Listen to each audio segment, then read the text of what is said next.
My name is Zeeshan Iqbal, and 2 years ago, if you walked past me on the street, you wouldn't have looked twice. There was nothing about me that drew attention. I wore worn-out sneakers with mismatched socks, and my shirt was always either stained with tea, sweat, or city dust.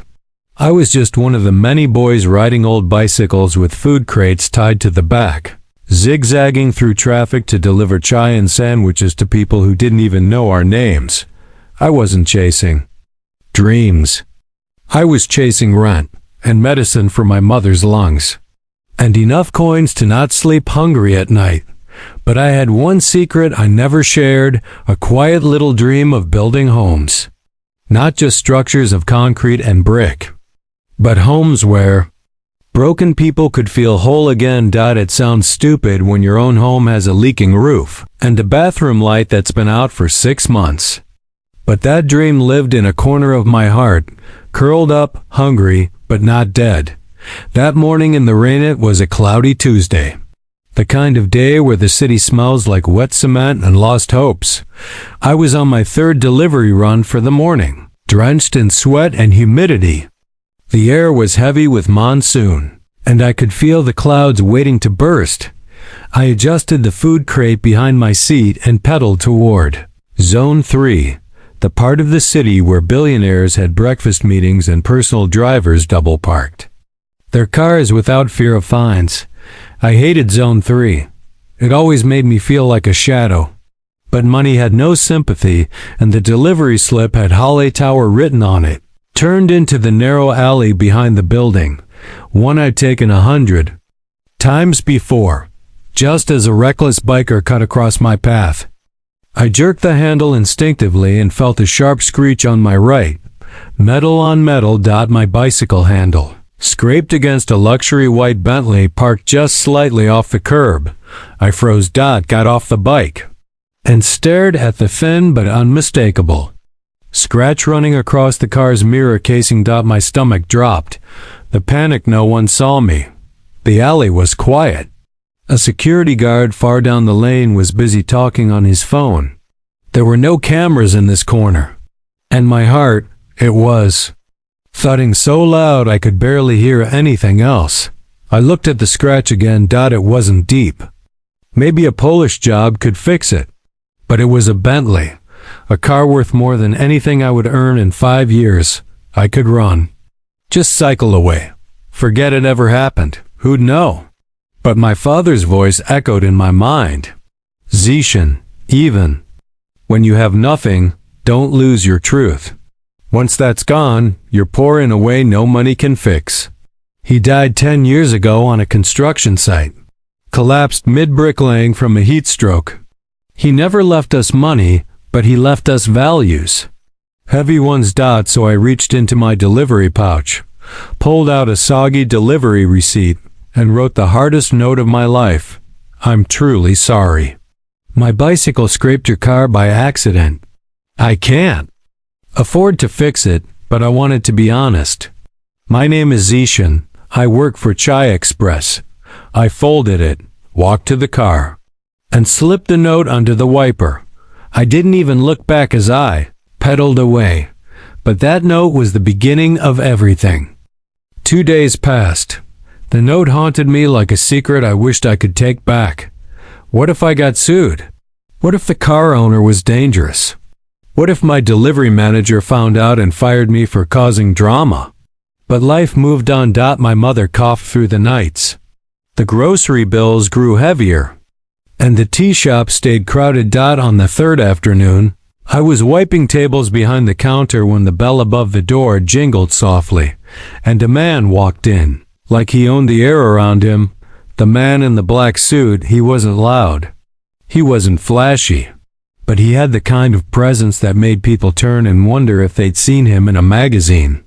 He was tall, mid-40s maybe, dressed in a black tailored suit. His shoes were spotless despite the puddles outside, and his eyes looked like they'd seen both heaven and hell. He stepped up to the counter, looked me straight in the eye. Zeeshan? He asked. My stomach tightened.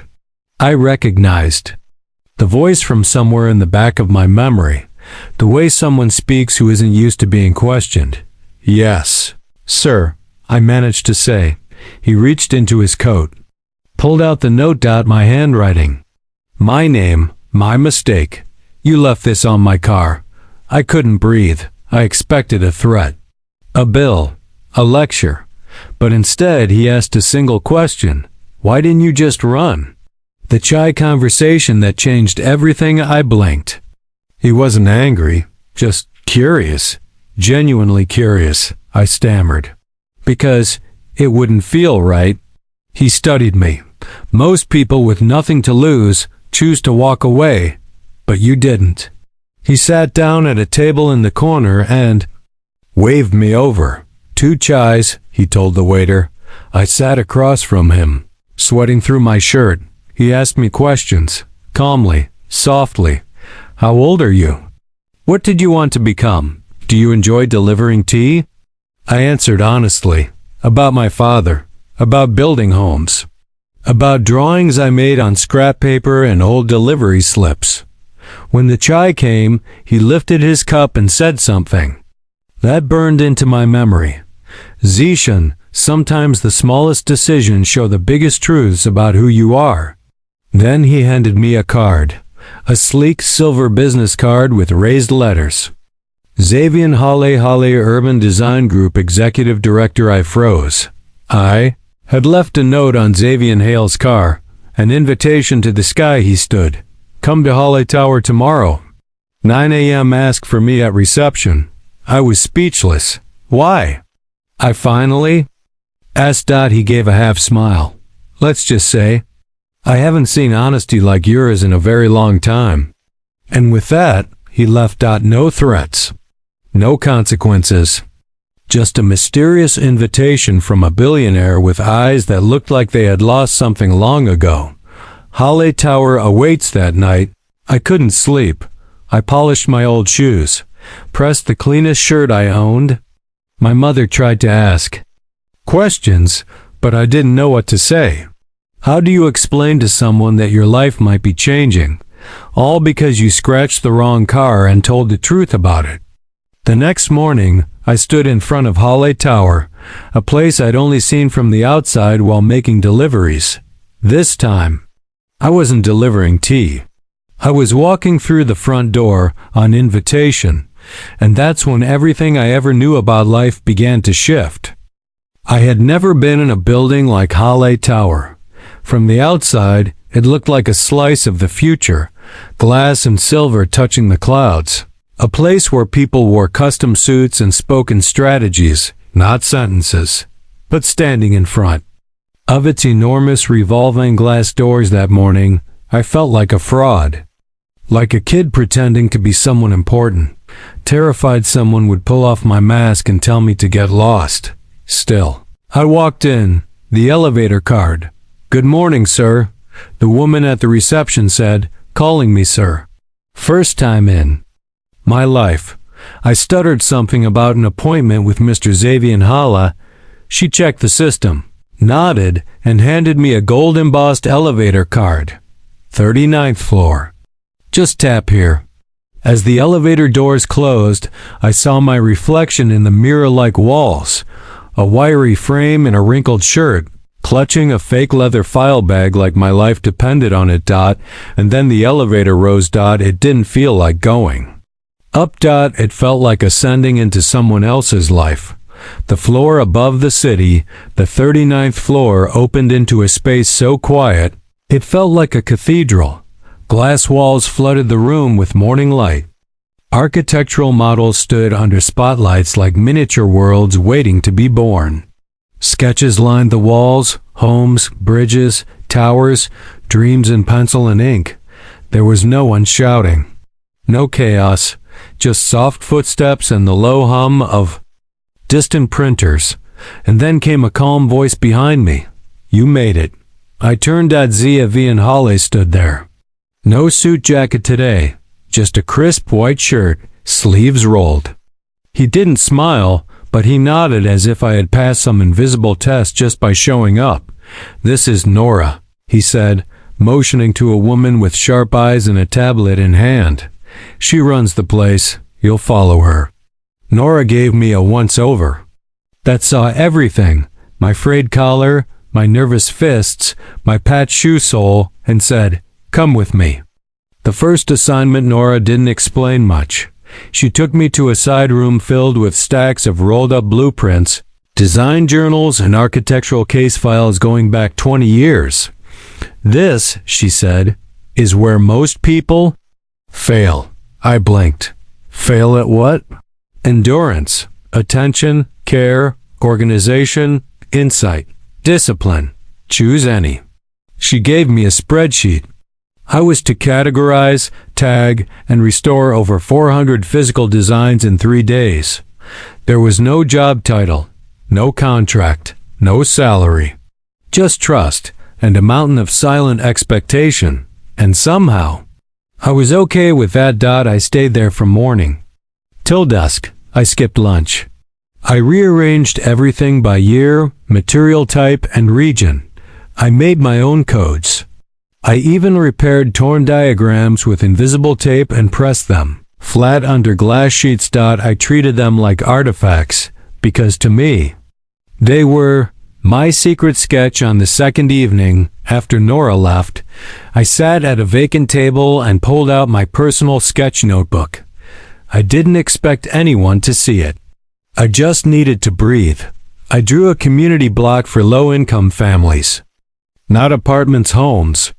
Small, smart, modular designs with shared gardens and solar panels. It wasn't fancy. Just human. As I finished the last line, I felt someone behind me. It was Zeeshan. He didn't say a word.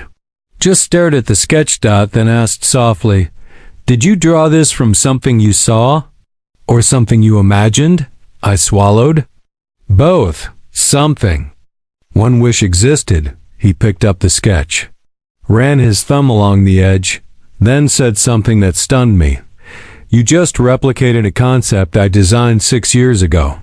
One I never published, one only 2 people ever saw. The room that was burned." He walked away. I followed.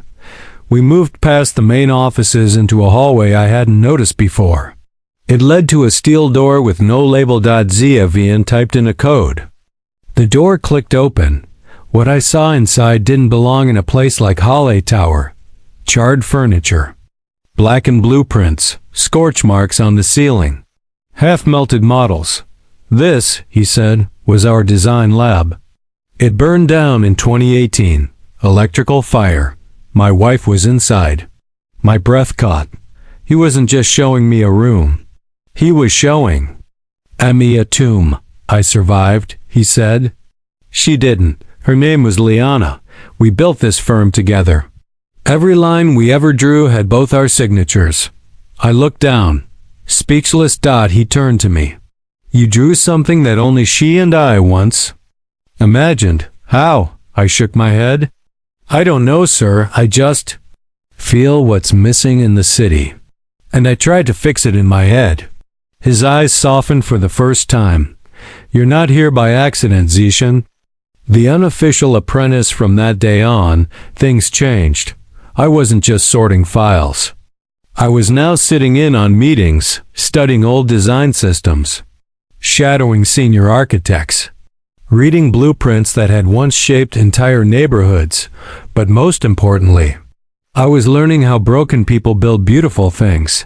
Zeeshan barely spoke in public. He had lost his spark, his fire. But every now and then, he'd pass by my desk, glance at my sketches, and mutter a one-word verdict. "Too tall. Too cold. Nice flow. Try again."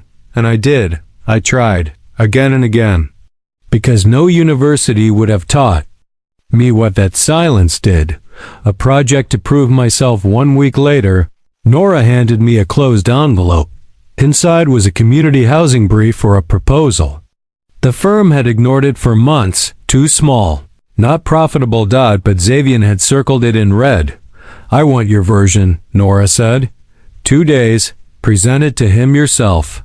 I didn't sleep for 48 hours. I designed, redesigned, scrapped, and started over.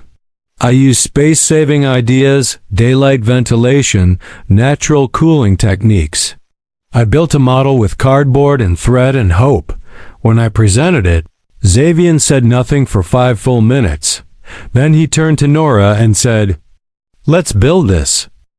They say once someone breaks, they never become whole again.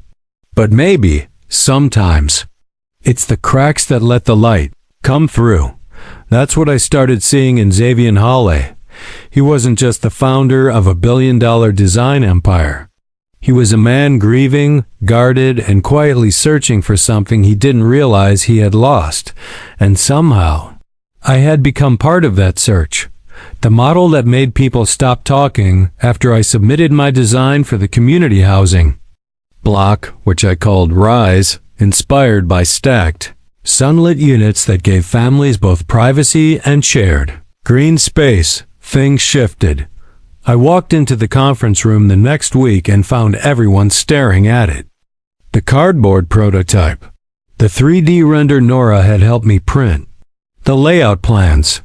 Some of the firm's top senior architects were there, designers who had degrees from London, New York, Dubai. One of them raised an eyebrow and asked, "Who's? The kid with the slum rehab fantasy?" Before I could open my mouth, Zeeshan walked in. He didn't look at anyone, just at the model. Then he said, "This is our next build." Silence. The same man who hadn't approved a single design in 6 months had just signed off on a rookie intern's idea. What they didn't know, what no one knew, except maybe Nora, was that the model I had designed wasn't just an idea. It was a memory. That layout, that garden courtyard, those long horizontal skylights in the community library. They weren't fantasy. They were pieces of a model home my father had once helped build on the city's edge before the project got abandoned due to corruption and land grabbing.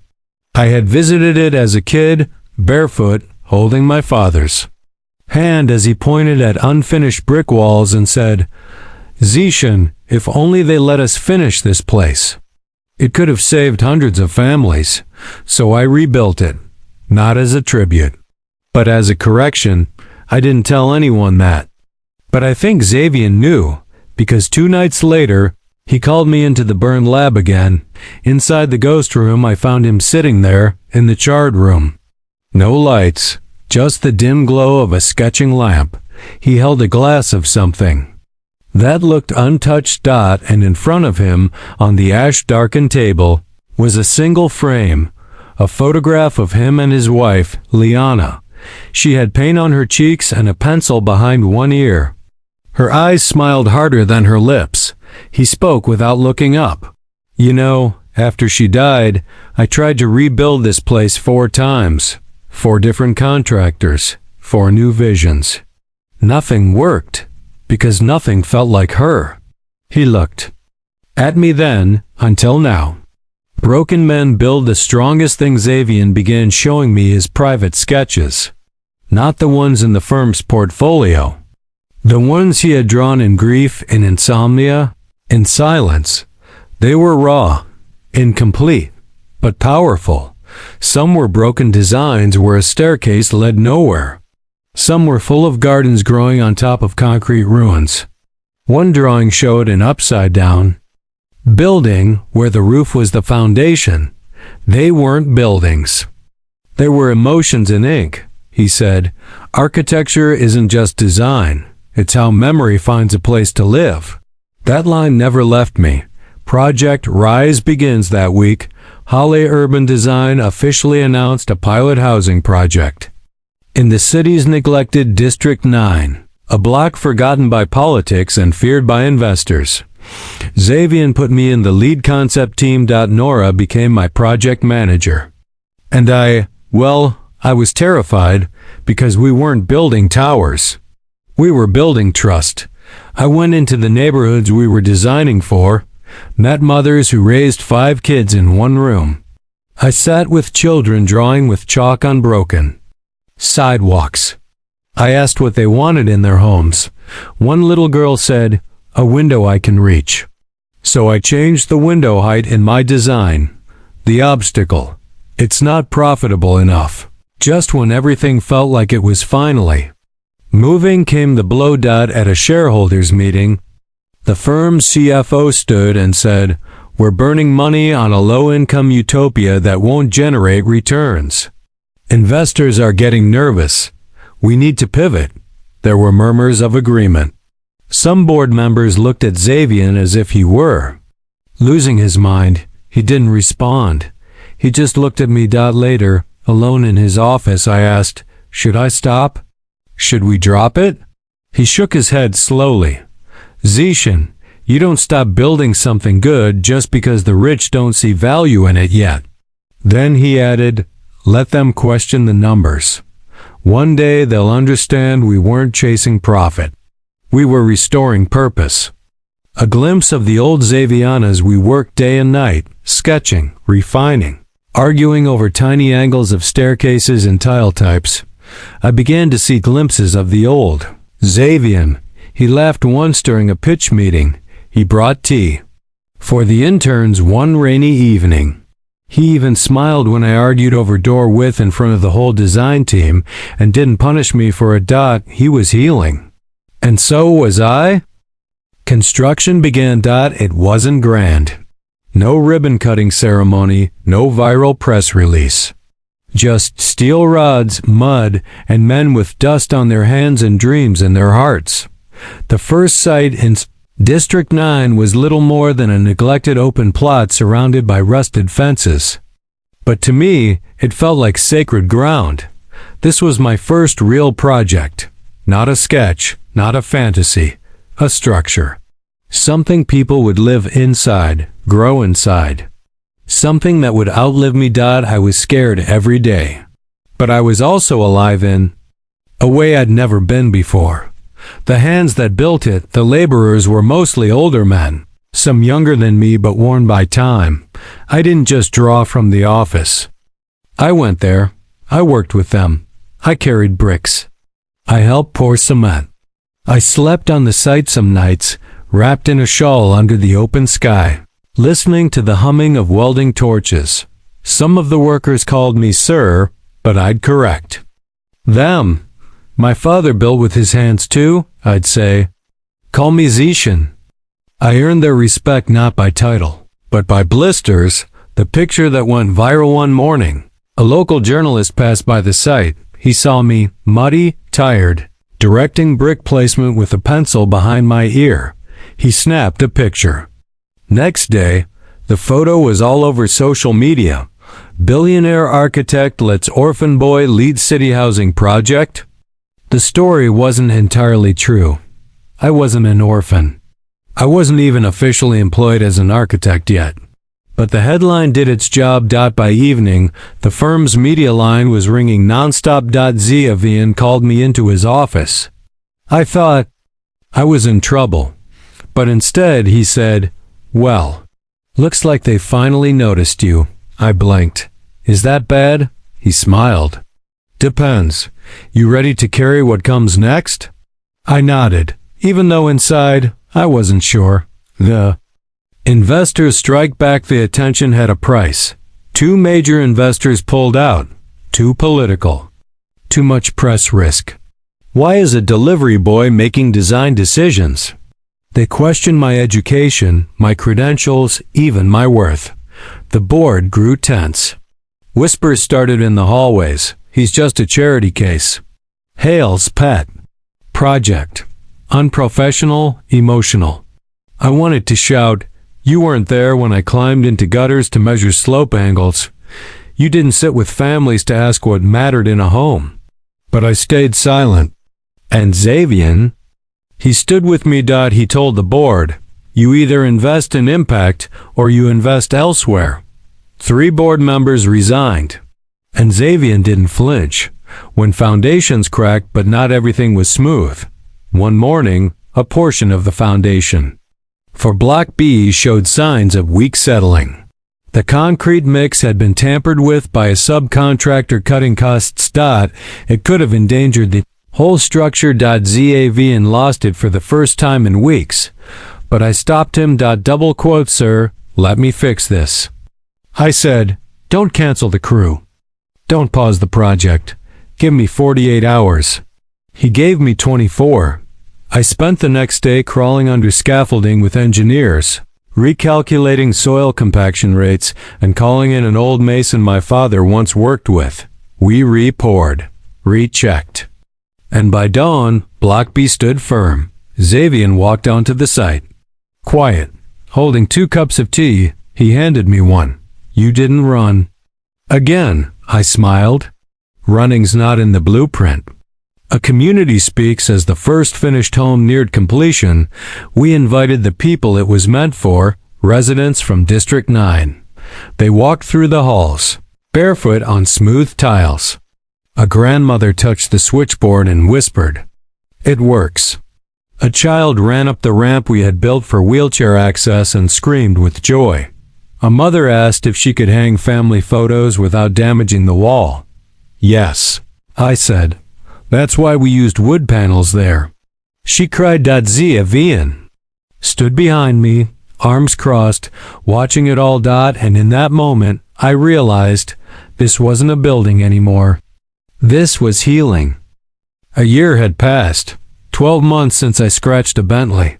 12 months since I left a note when silence would have been safer. And today, I stood on a small stage in front of reporters, architects, donors, and most importantly, the people of District 9. Behind me stood Block A, B, and C, now fully complete. Not perfect, but real. Families now lived where wild grass once grew. Children learned under skylights that I had once drawn with a dull pencil in the back of a chai shop, and I was no longer a chai delivery boy. The ceremony Zeeshan had insisted the opening be simple. No fireworks, no celebrity guest. Just a plaque. Unveiling. A silver panel installed outside the entrance of the first community block. On it were 3 engraved names: Liana Hale Vision, Zeeshan Hall Foundation, Zeeshan Iqbal Hope. When I saw it, I nearly cried. But then Zeeshan leaned close and whispered, "It wasn't about names. It was about what we stood for." I nodded because he was right. The letter from the city. A week later, I received a letter from the mayor's office. It said, "Mr. Zeeshan Iqbal is hereby granted honorary citizenship recognition for civic contribution in sustainable housing design." It came with an official seal, a gold pin, and a job offer from the city's Urban Development Department. I folded the letter and looked at my hands. The same ones that once gripped a rusted bicycle handle. Now, they held the city's respect. A visit to someone special. A few days later, I rode a motorbike to a small graveyard at the edge of town. I sat next to my father's grave, brushing leaves off the stone. "Told you I'd build something," I whispered. "Didn't think it'd be this soon, though." I pulled out the folded photograph Nora had printed for me, one of our completed housing blocks, with children waving from the balconies. I placed it on the grave gently. Then closed my eyes and let the wind speak. Hale Tower, 1 year. Later, back at Hale Urban Design, Zeeshan called me into his office. His hair had more gray in it now, his voice slower. But his eyes? Still sharp. "I'm stepping back," he said. My heart skipped. "What do you mean?" "I've done enough. It's time for new voices. People who see the city not from penthouses, but from sidewalks." He took out a folder marked with the firm seal. "Congratulations," he said. "You're now lead architect, Community Design Division." I froze. "But sir, he raised a hand. "You earned it the day you left a note instead of disappearing."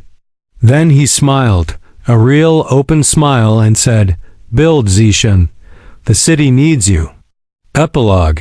The boy who didn't run. Sometimes people ask me, what was the moment everything changed? Was it the job offer? The building completion? The headline? No doubt it was the moment I did not run. When I scratched a billionaire's car and chose truth over fear. That tiny note, written in panic, placed under a wiper in the rain, carried the weight of a future I never imagined. Final quote, narration style ending. It wasn't the scratch that changed my life. It was the honesty I dared to leave behind, and in a city built on concrete and ego, one poor boy's truth became the foundation for something uncheckable. The end.